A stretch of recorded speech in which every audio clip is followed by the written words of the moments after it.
আজকে আমি তোমাদেরকে খাসির চর্বি বড়া বানিয়ে দেখাবো। এর জন্য এখানে আমি বাটির মধ্যে খাসির চর্বি ভালোভাবে ধুয়ে পরিষ্কার করে নিয়েছি।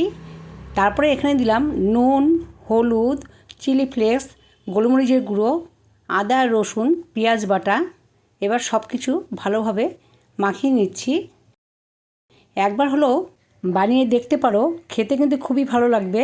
এরপর একটা বাটি নিয়েছি, তার মধ্যে 2 চামচ ময়দা নিয়েছি, 1 চামচ চালের গুঁড়ো নিয়েছি, তারপরে দিয়েছি নুন, হলুদ, গোলমরিচের গুঁড়ো, আর দিলাম আদা, রসুন, পেঁয়াজ বাটা। সবার শেষে দিয়েছি গরম মশলা। এরপর অল্প অল্প জল দিয়ে একটা ঘন ব্যাটার বানিয়ে নেব। এইভাবে বড়া বানিয়ে গরম ভাতের সাথে খেতে খুবই ভালো লাগে। দেখুন ব্যাটারটা ঠিক এইরকম ঘন রেখেছি। এরপর চর্বিগুলো দিয়ে দিচ্ছি। এরপর ভালোভাবে মাখিয়ে নিলাম।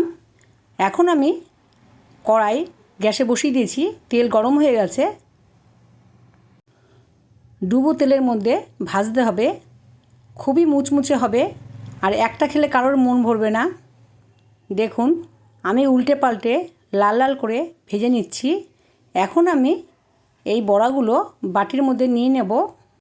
এরপরে ভেঙে একটা তোমাদেরকে দেখিয়ে দেব। গরম ভাতে জাস্ট ফাটাফাটি লাগে। দেখো কতটা মুচমুচে হয়েছে। ভালো লাগলে অবশ্যই লাইক এবং সাবস্ক্রাইব করবে। আজ এই অবধি।